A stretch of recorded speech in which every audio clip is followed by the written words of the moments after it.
Friends welcome back. तो देखते हैं, धुरंधर तो सिर्फ आधी कहानी है। एक्स डीजीपी का चौंकाने वाला खुलासा राहुल गांधी। चलो देखें, ये सिर्फ आधी कहानी है तो पूरी क्या है वो पता करना है। तो चलो वीडियो शुरू करते हैं। वीडियो शुरू करने से पहले अगर आप चैनल पर नए हो और आपने अभी तक सब्सक्राइब नहीं किया तो जल्दी से पहले सब्सक्राइब के बटन और बेल आइकन को क्लिक कर लो ताकि आपको हमारे सारे न्यू वीडियोस के नोटिफिकेशन मिल जाएं जैसे हम अपलोड करें। अगर आपको वीडियो पसंद आता है प्लीज लाइक एंड शेयर। चलिए शुरू करते हैं। तो सोनिया जी ने फोन करके इससे कहा भाई इस जमीन को छोड़ दो, बख्श दो, ये हमारे रिश्तेदारों की है कि या तो आप हमारे रॉन्ग नंबर डायल ना करें, रॉन्ग नंबर डायल करेंगे तो आपके साथ कुछ भी हो सकता है। और चोर की दाढ़ी में तिनका नहीं, चोर की दाढ़ी में दाढ़। उसका जो टॉर्चर चेम्बर था वहां ले जाके घोड़े के चाबुक से इतना मारा कि उसकी खाल वाल से उतर गई। किसकी बात कर रहे हैं आप? नमस्कार दोस्तों, आज हमारे साथ पूर्व आईपीएस अधिकारी और x DGP of Uttar Pradesh Vikram sir हमारे साथ जुड़े हैं। तो आज बहुत ही महत्वपूर्ण टॉपिक के ऊपर बात करने वाले विक्रम, जहाँ पे आतिक अहमद रहता था। नमस्कार, जय श्री राम। जय श्री राम, वंदे मातरम। बहुत बहुत धन्यवाद अपना समय देने के लिए। सबसे पहले तो इतने बिजी शेड्यूल में से आपने हमारे लिए समय निकाला और एक इतना महत्वपूर्ण टॉपिक जिसके ऊपर अभी सब जगह चर्चाएं हो रही हैं और कई तरीके के भ्रम भी हैं कि अतीक अहमद, जो कि अभी धुरंधर मूवी आई है, उसमें अतीक अहमद का क्या रोल था और क्या उसने चीजें एक्सेप्ट की थी, क्या जो उसके बारे में कुछ नेता लोग कह रहे हैं कि एक ऐसे सीधे साधे बंदे को मार दिया गया, वो भी पुलिस कस्टडी में, उसमें भी चर्चा करेंगे। लेकिन पहले आपसे थोड़ा सा जानना चाहेंगे, क्योंकि आप वहां पे एक्स डीजीपी रहे हैं, कैसा था वहां पे अतीक अहमद की जो सियासत जो कही जाती है या उसका राज जो था वो कब से शुरू हुआ था, कौन कौन उसमें साथ देते थे? बहुत महत्वपूर्ण प्रश्न किया है आपने संदीप जी। मुझे थोड़ा इतिहास भी अगर आप जाने दें, वर्ष 1962 बड़ा महत्वपूर्ण वर्ष था और वहां पर फूलपुर बड़ी महत्वपूर्ण कॉन्स्टिट्यूएंसी है प्रयागराज की, और वहां पर पंडित नेहरू ने चुनाव लड़ा राम मनोहर लोहिया के खिलाफ और 64,000 वोटों से जीते। इसी वर्ष 1962 में अतीक का जन्म होता है प्रयागराज में, उनकी पैदाइश होती है। और 1979 जब तक ये 18-19 साल के हुए, इसके बाप का नाम था फिरोज और वो प्रयागराज तत्कालीन इलाहाबाद में तांगा चलाता था। ये इनकी औकात थी और ये शुरू से ही क्रिमिनल प्रोपेंसिटी का था और रेलवे का कोयला खरीदना, चुरा करके बेचना, ये इसका धंधा था। जो सड़क के किनारे जो मालगाड़ी चलती है और कोयला निकलता है, पहले तो उनको बीनना, उसके बाद वैगन काट करके कोयला चोरी करना और उसको बेचना। बचपन से गंदा। 1979 में राजनीति का भूत सवार हुआ और इसने चांद बाबा जो इनके गुरु थे, जो इलेक्शन लड़े और ये भी लड़ा था इंडिपेंडेंट, ये समझ लीजिए कि 2 दिन पहले काउंटिंग के इसने चांद बाबा की हत्या कर दी। और चांद बाबा की हत्या करने के बाद ये बताया जाता है कि ये 4 बार एमएलए रहा, 1 बार मेंबर ऑफ पार्लियामेंट रहा और इसके अपराध करने की जो प्रोपेंसिटी थी, जो धाक जमाने की जो मिसाल थी, उसने धाक जमाना शुरू कर दिया। और धाक कैसे जमाया? जैसे चांद बाबा की हत्या कर दी, उसके बाद एमएलए हो गया। एमएलए होने के बाद एक जग्गा इसका प्रतिद्वंदी था तो उसको मुंबई से बुलवाया। वो वही भी मुंबई में भी हत्या करा सकता था, लेकिन पहले बुलवाया इलाहाबाद में ले जाकर के उसको, उसका जो टॉर्चर चेम्बर था वहां ले जाके घोड़े के चाबुक से इतना मारा कि उसकी खाल वाल सब उतर गई, जिसको हम लोग हिंदी में कहते हैं खाल खिंचवा देंगे। खाल खिंचवा करके जग्गा की लाश उसको फेंक दिया जग्गा के घर के सामने। इसी तरीके से इसके पहले इनके जो गुरु जी थे, देखो कितनी दादागिरी, कोई लॉ एंड ऑर्डर ही नहीं, वो भी इंडिया में। बाय गॉड, उनके ऊपर थाने ने कभी कोई संबंध मत भेजा था तो सिपाही को बांध करके इतना मारा, उसका भी मर्डर किया। चौकी में 23 पुलिस कांस्टेबल्स को इन्होंने बंद कर दिया। पुलिस जाती है लोगों को गिरफ्तार करने, इनके और इनके गुरु ने पुलिस को ही गिरफ्तार कर लिया। और आतंक बढ़ते बढ़ते बढ़ते, ये तो हमने सुना है योगी जी के आने से पहले। मुझे याद है हमने जब योगी जी आए और वीडियोस रिएक्शंस करते थे तो कई लोग यूपी के ही बोलते थे कि हम तो छोड़ के चले गए थे, इतना यहाँ पे लॉ एंड ऑर्डर कुछ नहीं था, इतना डर लगता था कि पेरेंट्स के साथ हम छोड़ के चले गए थे, इतनी बुरी हालत थी यूपी में। ये हुआ कि एक साहब जो थे उन्होंने बहुत अच्छा मकान बनाया था और ईद के दिन वो जब नमाज पढ़ने जा रहा था तो उसको वहीं पर मस्जिद के सामने उसका कत्ल कर दिया। इसी तरह से एक आदमी ने इनके सामने एक आलीशान मकान बनाया तो इनको बहुत उससे आपत्ति हुई कि भैया हमारे सामने तूने इतना बढ़िया घर कैसे बना, तेरा घर हमसे बेटर क्यों? मेजर गुंडा था, बहुत ही घटिया। इसने इतना आलीशान मकान बना कैसे लिया? तो अशरफ ने टेलीस्कोपिक साइट, जो कि छोटा भाई है अतीक का, टेलीस्कोपिक साइट से उसकी हत्या कर दी। तो ये इसका ताना बाना था कि जो सामने आया उसको बटियापेट कर लेना, ठेके हथियार लेना। ठेके हथियार लेने के बाद इनके क्राइम पर जब जाफर शरीफ साहब रेलवे मिनिस्टर थे तो रेलवे के बड़े बड़े ठेके सैकड़ों करोड़ के इन्होंने हथियार लिए, डरा डरू के धमका के ले लिए होंगे। समझ सकते हैं जाफर शरीफ के टेन्योर में इन्होंने खूब ठेके का आनंद लिया। अब आप इसकी ये तो देखिए, देखो पावर में आ गया, गुंडागिर्दी भी कर रहा है, पैसा भी आ बचपन गया, से। सब कुछ उसके पास आ गया, पूरा कंट्रोल कर रहा है, डर से भी, पैसे से भी, सबसे। वहां पर एक पारसी परिवार है गांधी का, जिनका होटल फिनारो है, पैलेस थिएटर है। उनकी जमीन जब हथियाई तो सोनिया जी ने फोन करके इससे कहा, भाई इस जमीन को छोड़ दो, बख्श दो, ये हमारे रिश्तेदारों की है। ले, वो भी मिले हुए ऐसे गुंडों को कुछ पकड़ के जेल में करके उनको मतलब पनिशमेंट देने की जगह उनको फोन किए जा रहे हैं दोस्ती में कि तुम इनको छोड़ दो, ये हमारे, बाकियों को कर लो, इनको छोड़ दो। फिरोज गांधी जी के रिश्तेदारों की है। आप समझ सकते हैं कि इसकी औकात कितनी बढ़ गई थी। 2 कौड़ी का टिकली चोर, कोयला चोर, ये तो है। इसकी ये औकात हो गई। तांगे वाले का ये जो था, इसकी औकात यही थी।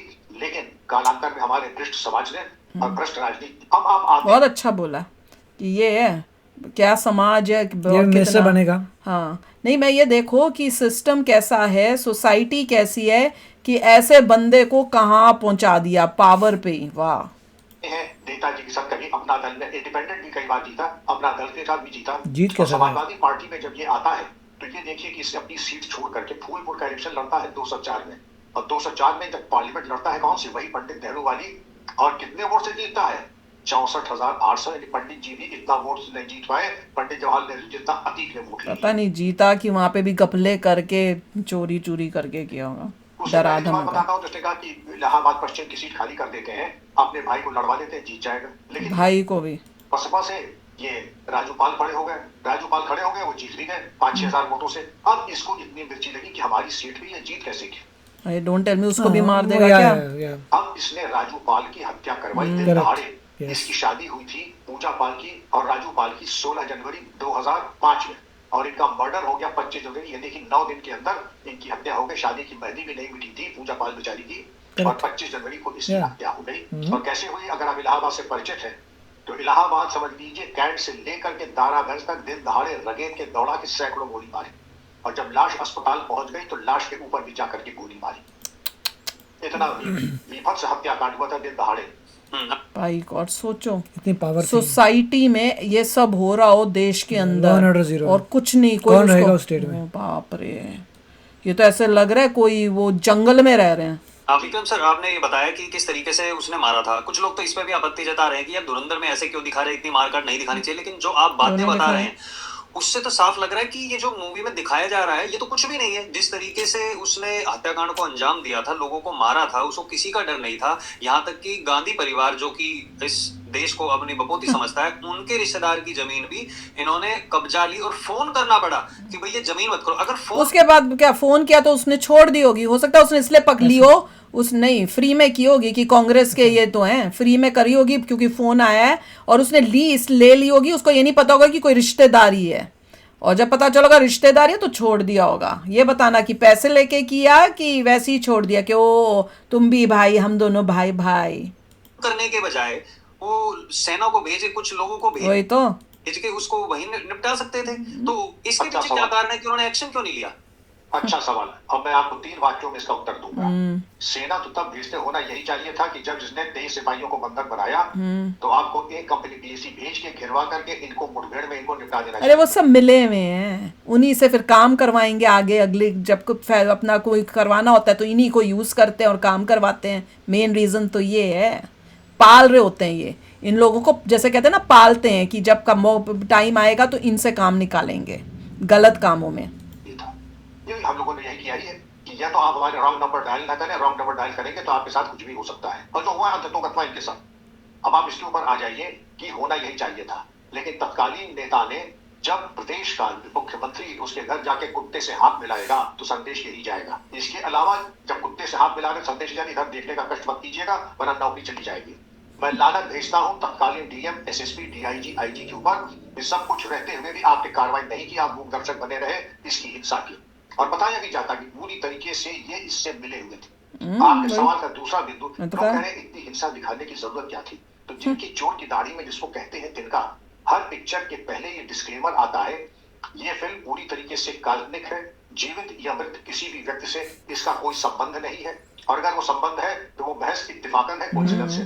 बावजूद इसके आप इसको ब्रह्म सत्य मान रहे हैं। और चोर की दाढ़ी में तिनका नहीं, चोर की दाढ़ी में दाढ़, पूरी झाड़ है वो, दाढ़ी से ज्यादा तो झाड़ दिख रही, हर चीज में आपको आपत्ति है। अब ये पीड़ा होती है रहे। और कहीं ऐसा ना हो इसको लेकर के कोई इन्वेस्टिगेशन ऑर्डर हो जाए और इन्वेस्टिगेशन की धारा, दिशा और प्रकाश कहीं उन तक न पहुंच जाए। समझ रहे हैं ना? पीड़ा ये है कि इतने लोग कहीं जनता ना जाग जाए और जनता डिमांड करे कि भैया इंसाफ दो, ये क्या हुआ, इन्वेस्टिगेशन करो। डर उनको ये है क्योंकि इससे जनता अगर जागी फिर इनका कुछ नहीं हो सकता, क्योंकि जनता चुप है, वो अपनी जिंदगी में चलती जा रही है, तभी तो इनका भी काम हो रहा है, ये सब जो कर रहे हैं। अवान्वित हुए थे, इनके गिरोह में थे। इसका तो रजिस्टर्ड गैंग था IS 277 इंटरस्टेट।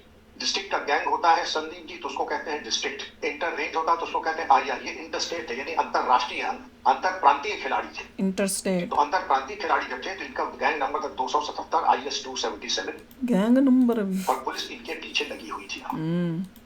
और ये उसके बाद केन प्रकारेण 2000, अब आ जाइए 1995 में, जब लखनऊ में गेस्ट हाउस कांड हुआ, मायावती जी ने अपना सपोर्ट विड्रॉ कर लिया मुलायम सिंह सरकार से। मायावती जी अपने एमएलए के साथ गेस्ट हाउस में मीटिंग कर रही थी, तो ये अपने गुंडे मवालियों को गैस का सिलेंडर वगैरह लेकर के, इनका प्लान था गेस्ट हाउस में जाकर के आग लगा दे और मायावती जी और उन सबको वही कर दे भस्म। देख लो, इतनी दादागिरी, इतनी हिम्मत। कि जो कंपटीशन था समाजवादी पार्टी का वो वही भस्म हो जाता है। By God. अब उसके बाद क्या देखते हैं कि इन लोगों ने आगे आओ देखा ना ताओ, कार्रवाई तब भी नहीं हुआ। समझ सकते हैं जितना बड़ा कांड हो रहा है, इलाहाबाद में कितने कांड हुए, लखनऊ में कांड हुआ, लेकिन किसी ने कोई पुरसाए हाल नहीं किया। गवर्नर उस समय उत्तर प्रदेश के महामहिम वोरा साहब थे। वोरा साहब ने तुरंत हस्तक्षेप किया, ब्रह्मदत्त द्विवेदी ने हस्तक्षेप किया, मोतीलाल वोरा जी नाम था उनका।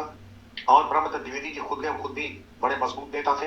अच्छा, मतलब अच्छे थे। मायावती जी को छुड़वाया, मायावती जी गई अच्छा। राजभवन और नेताजी को बुलाया। मोतीलाल वोरा ने कहा या तो आप इस्तीफा दीजिए। नेताजी का मैं इस्तीफा क्यों दूंगा, आप बर्खास्त कर दीजिए। तो उनका बर्खास्तगी का तो आदेश यही लिखा हुआ है और वही बर्खास्तगी का आदेश उनको पकड़ा दिया नेताजी को। गवर्नमेंट बर्खास्त हो गई। मायावती जी ने उसी दिन शाम को मुख्यमंत्री की शपथ ली। अच्छा। मोतीलाल वोरा जी महामहिम से ये निवेदन किया कि मैं इतनी असुरक्षित हूँ वर्तमान परिप्रेक्ष्य वातावरण में कि मुझे राजभवन में रुक जाने दीजिए रात भर के लिए, ओए होए। मैं कल सुबह चली जाऊंगी। तो महामहिम ने उनके लिए राजभवन में एक VIP सूट तैयार किया, बाप रे, क्या क्या। जो कि हमेशा रहता है, वहां रुकी और सुबह सारे मायावती ने सारे अफसरों को लखनऊ के प्रदेश को जब बदल लिया, तब अपने कॉन्वॉय में अपने चुनिंदा अफसरों के साथ राजभवन से फिर अपने मुख्यमंत्री निवास गए। इसका मतलब उसको था कि इसके बंदे कहीं पे भी हो सकते हैं, तो जब तक उसने वो सब सिस्टम उनको निकाल के, जो अपने सिर्फ खास थे उनको किया, पोजीशन ऑफ पावर वालों को निकाल के दूसरों को लाई, फिर जाके वहां से निकली है भवन से। ये तो समझ लीजिए भय और आतंक का जो वातावरण भय, था। भाई गॉड, इतना डरा के उसने रखा था, इतना उसने गुंडागर्दी की हुई। से लोग कहते हैं कि साहब क्यों बदनाम किया जा रहा है, बदनाम तो इनको होते जिनकी कोई नेकनामी हो। वही तो, बदनाम को क्या बदनाम करेंगे, वो बचपन से बदनाम ही आदमी निकला है, बचपन से पैदा ही बदनाम हुआ है। स्वयं जो है बदनामी की एवरेस्ट की शिखर है, उनको कौन बदनाम करेगा। वही तो। हाँ, अच्छा विक्रम सर, आपने ये बताया कि किस तरीके से इतना आतंक था कि एक मुख्यमंत्री जो चुनी गई हैं वो मुख्यमंत्री तक निकलने के लिए इतना डर रही थी कि वहीं पे रुकना पड़ा। मतलब ये सुन के तो और रोंगटे खड़े हो जाते। मतलब आप सोचो कि वो इतनी पावरफुल मुख्यमंत्री को ये करे, तो एक आम इंसान जो रह रहा है उसको वो बोले कि भाई तू मुझे वोट दे, तो वो कैसे ना बोलेगा। इंसान की कोई हिम्मत हाँ, नहीं। वो तो कुछ भी नहीं कर सकता, वो तो खत्म है। कि उस टाइम पे कैसा शासन था, और ये तो उनके साथ था जो VVIP है। मैंने वही लोगों बोला। पर क्या होगा, आम लोगों की तो क्या हालत मैंने भी होती अभी यही होगी, कुछ बोला। बोलने की हिम्मत तक नहीं करते होंगे। तो जब मायावती बाप वहां पे रे। बन गई थी CM, तो उस टाइम पे क्या मायावती ने भी कुछ किया इनको, इनकी जो वहां पे राज चल रहा था, गुंडा राज चला था, उसको हटाने के लिए? मुझे तो नहीं लगता योगी जी ने आके किया होगा जो करना है, किसी ने भी कुछ नहीं किया होगा उससे पहले, हिम्मत ही नहीं होगी। या फिर वो भी चलो ठीक है, अब ये है तो इनका भी यूज किया जाए, कैसा उस टाइम पे क्या हुआ? कार्रवाई हुई, मुकदमे लिखे गए, तब से ये भगे रहे और पूरी कार्रवाई हुई। मायावती जब भी आती थी, बिल्कुल मैं जब DG था तो ये बिल्कुल भूमिगत हो जाते थे, साष्टांग हो जाते थे ये। तो तब भी कार्रवाई हुई, गैंगस्टर एक्ट वगैरह लगा और पूरी प्रभावी कार्रवाई हुई। ये तो कहिए सलामत बच गया, वरना इनको बचने की कोई चांस तब भी नहीं थे। ओह, तो क्यों नहीं पकड़ा गया?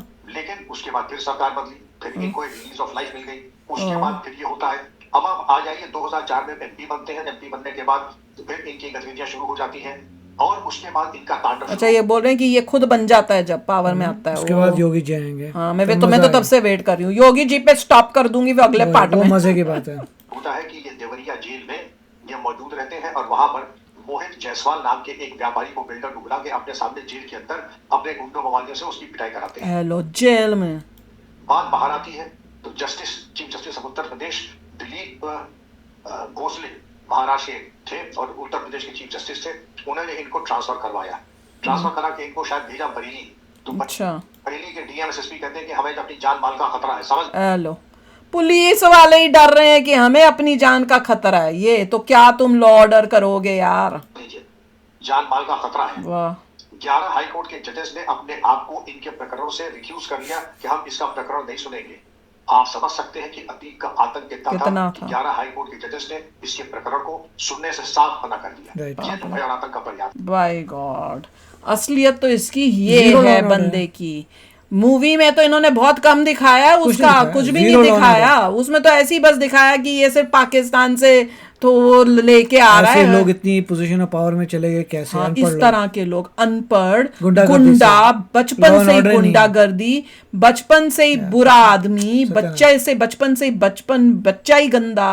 और उसके बाद देखो इतना ऊपर तक पहुंच गया कि लोग वोट करके उसको बना भी रहे हैं, मिनिस्टर ही बना रहे हैं। बहुत भी देख के हैरानी होती है। और सिस्टम ऐसा कचरा कि गवर्नमेंट भी जो है, जो बनी हुई है, उसमें भी नहीं इतनी हिम्मत, या चाहती नहीं, हिम्मत तो नहीं बोलेंगे, वो खुद ही नहीं चाहती, क्योंकि उसको पता है कि हमने इसको यूज करना है। नहीं तो आपके पास इतनी पुलिस फोर्स, इतनी आर्मी, सब तुम एक ऐसे बंदे को नहीं कंट्रोल कर पा रहे पूरे देश में। हद ही हो गई। अब देखेंगे जब योगी जी आते तो फिर क्या होता है। और धुरंधर में तो इन्होंने उसका जो अंत दिखाया वो तो कुछ भी नहीं है। जिस तरह से उसने कुकर्म किए हैं, वो तो देखो कितनी जेल के अंदर पुलिस वाले डर रहे हैं। कोई वो जेल के अंदर ये दादागिरी कर रहा है, बाहर जेल से बाहर इतनी दादागिरी कर रहा है। और क्या बाप रे, क्या क्या सुन के तो हैरानी हो रही कि मेरे इस घर के सामने इतना अच्छा घर कैसे बन गया, उससे भी ये इसको तकलीफ हो रही है। बाप रे। तो चलो यार, आप भी शेयर करना अपने थॉट्स। चलते हैं, मिलेंगे नेक्स्ट वीडियो में बहुत ही जल्द। Till then take care and bye bye. तो अगर आप मेरे इस चैनल पे नए हो तो जल्दी से सब्सक्राइब के बटन को हिट करो और बेल आइकन को क्लिक करो, ताकि आपको मेरा जब नया वीडियो मैं लगाऊं आपको उसके बारे में जल्दी से पता चल जाए।